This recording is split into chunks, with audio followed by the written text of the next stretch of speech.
A day in my life as a Disney princess nga nagpuyo diri sa Sagingan. Good morning Philippines. Manghinlo na sad ang Miss Universe char. So karon guys, manghinlo na pud ko diri sa balay, nagsugod na pud ko panghipos ani mga dulaan ni Isabel. Taga adlaw na lang yun ko magsigig panghipos anak guys. Pero kay ako man pwede palit sa dulaan, hala agwanta inahan. Nang hipos na dayon ko diya sa lamisa guys, kaya pwede na pong daghana og kalat. Nakinamdom ko wala pa rin kainom sa akong tambal sa sakit sa ero. Char lang.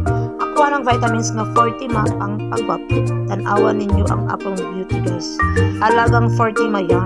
Char. Pagkuman ako na rin pala ang akong mga anak guys, kay arong walay magsigig bahis kay manilihig ko diha sa among salok.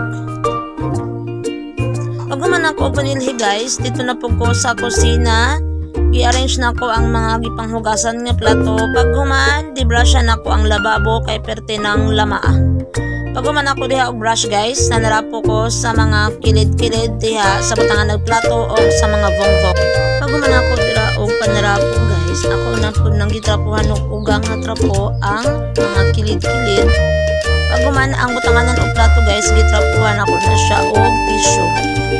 Kay arong mawala ang mga lama-lama. Pagkuman ako diha og panghinlo guys, naabot ang akong mga niknap og ilang colors. Namalit di ay sila og ice cream. Kunya na amang ko nilabahan gahapon, mao ni ang akong gipanghalay. Gidali-dali ko na og halay guys, kay sayang kaayo ang init.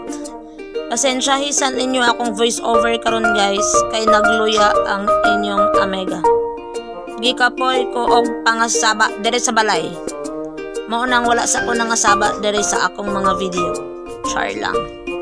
Kunya guys, naaday mi bag-ong niming ang pangalan kay Sinamnam, ako siyang ipaila-ila sa inyo.